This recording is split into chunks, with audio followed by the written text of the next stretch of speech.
Dito sa bagong stator, bagong rewind po, lagi na lang itong walang fuse. At ganun talaga ang ginagawa nila. Maglalagay po tayo ng fuse dito. At para makita ng mga baguhan na kung paano maglagay ng fuse, susunod tayo dito sa diagram niya. Ito yung kanyang diagram. Yung kanyang line, doon natin ilalagay ang ang fuse doon sa green. Ito po yung green. Ito.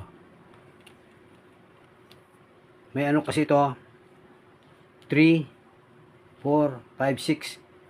May 6 na wire ito. Itong dilaw na ito, automatic ito nasa capacitor ito.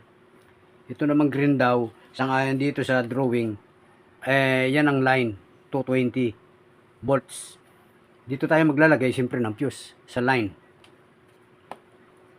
Kung ito ang line, tingnan muna natin kung alin dito yung 1, 2, and 3. Mamaya, pagkatapos natin mailagay yung thermal fuse dito,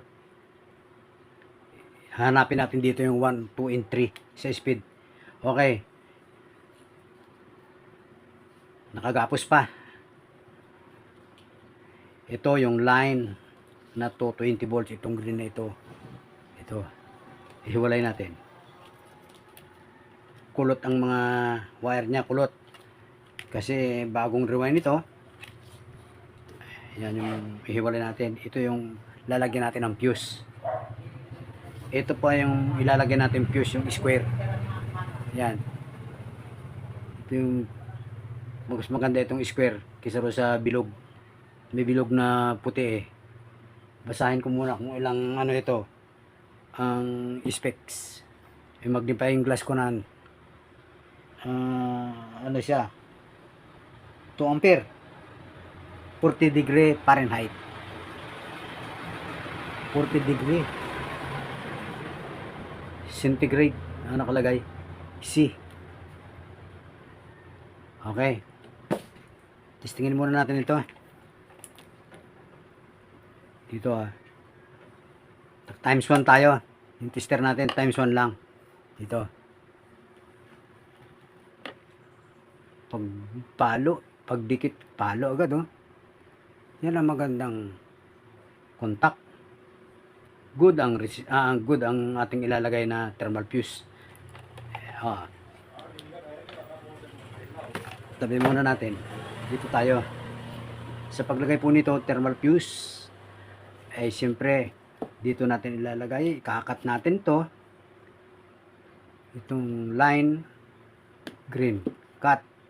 At ito po ay atin ding idudugtong dyan.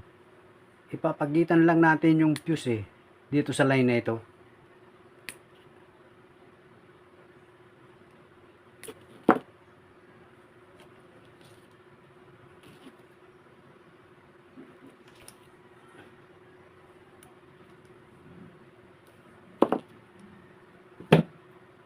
Lalagyan muna natin ng siya, tingga sa dulo, hinangan natin.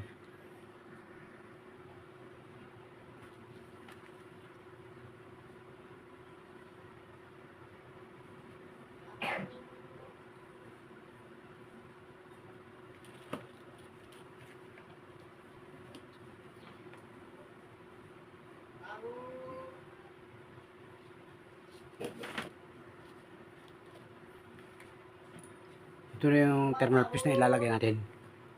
Dito natin lalagay. Lalagyan natin ng shrink kabutyog.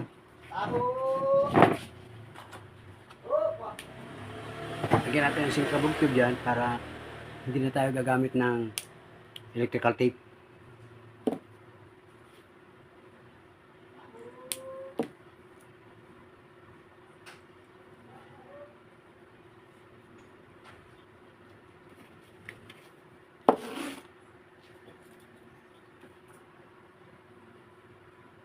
Masyadong mahaba, putulan natin.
Pasok, sinkable tube sa pinaginangan.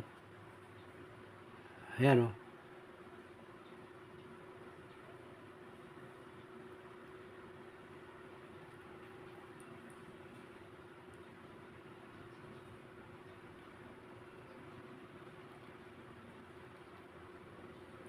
Teka, may bukol-bukol yun eh. Pipigayin ko lang ng ano. May nakausli eh. Dulo nakausli.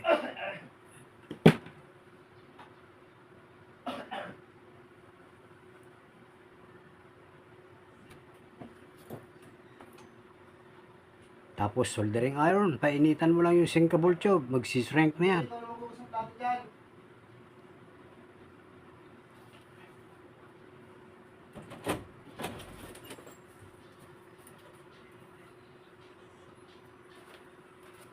Gusto yung magsasaking ako, mga patlala. Anong binili niyo? Malaking binili?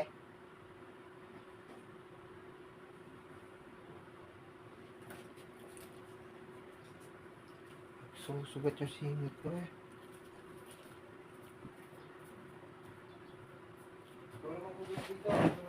Ito nga yung body ng thermal fuse. Ididikit dito sa winding. Para pag nag-init ang wire, masisense ng ano yung 40 degree centigrade na init. Puputok siya. Protection dito sa copper wire. Sa winding natin.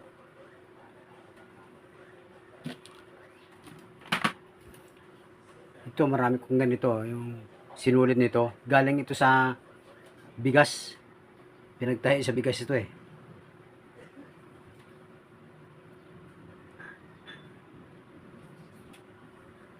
Ayan. Pwede lang yan.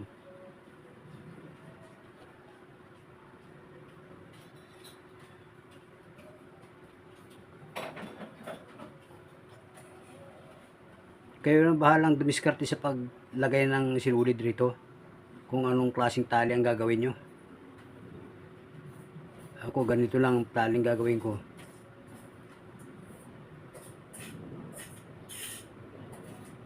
Ganyan. Kailangan nakadikit yung body niya dito sa bakal.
Kailangan magandang pagkakatali ito rito.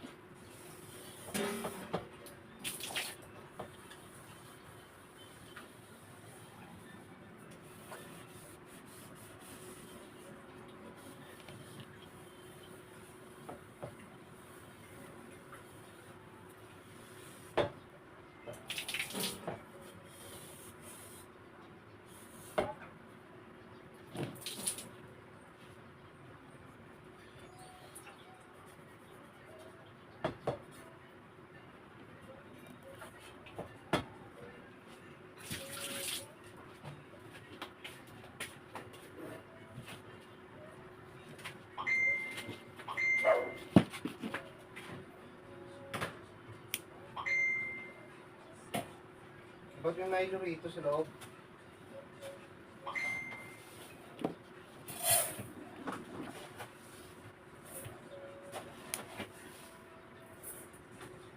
Ayan. Malinis na yan.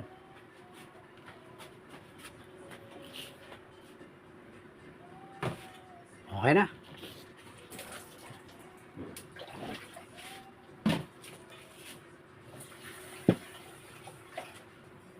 Dagdagan ko pa ng sinulid. Dito sa mismong ulo niya. Dito. Yan o. Dagdag pa.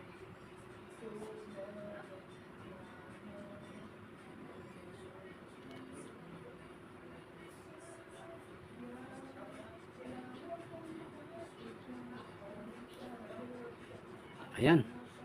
Talagang nakadikit na yan sa winding.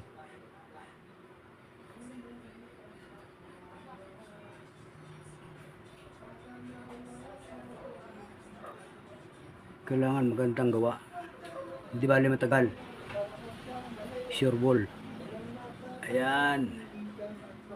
Sakali dahil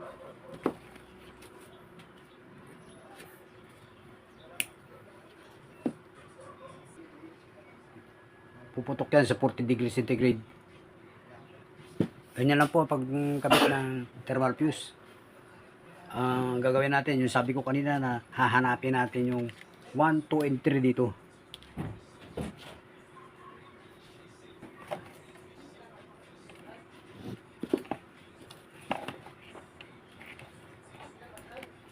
Dito sa line, ito yung green, yung line. Dito natin ilagay yung isang test prod. Ayan, nakalagay dyan sa green. At ito naman ay ating hahanapin kung sino ang pinakamataas na reading dito. Siyang number 1. Itong puti, una tayo sa puti.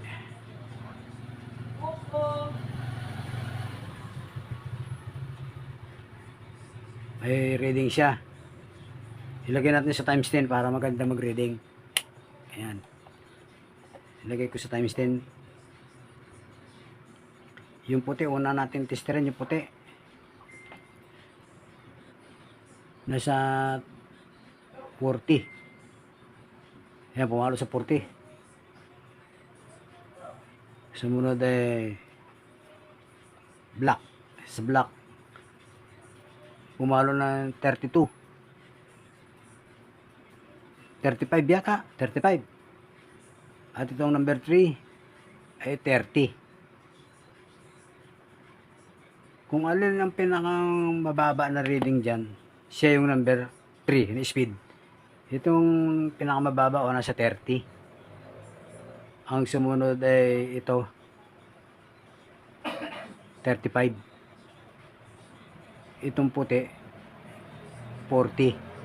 Siya ang pinakamataas, number 1. Ito yung pinakamababa, nasa 30. Ito yung number 3. Okay, kung alin po yung pinakamataas na reading, siya yung number 1. 1, yung black, number 2, yung 3, 30 o, ng reading niya 30.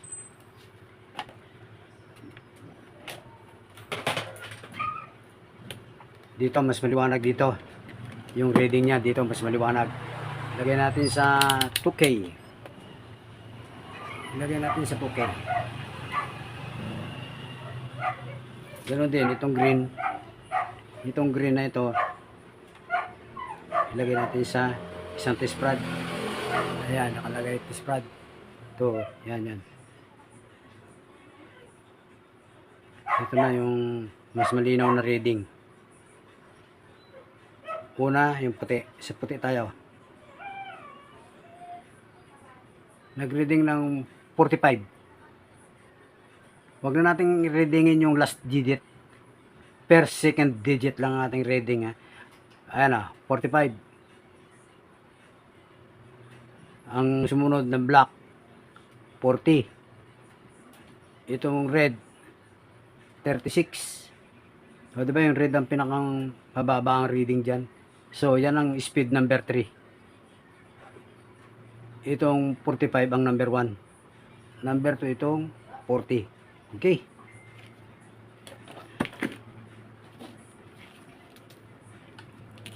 So, okay na ang pagkabit natin ng thermal fuse. Kung may natutunan po kayo sa video ito, paki-share na lang po para may matuto pang iba, at saka paki-like, subscribe na rin po. Maraming salamat po sa inyong lahat, sa inyong panonood. Sana po ay makapanood pa kayo ng susunod ng mga video ko. Thank you.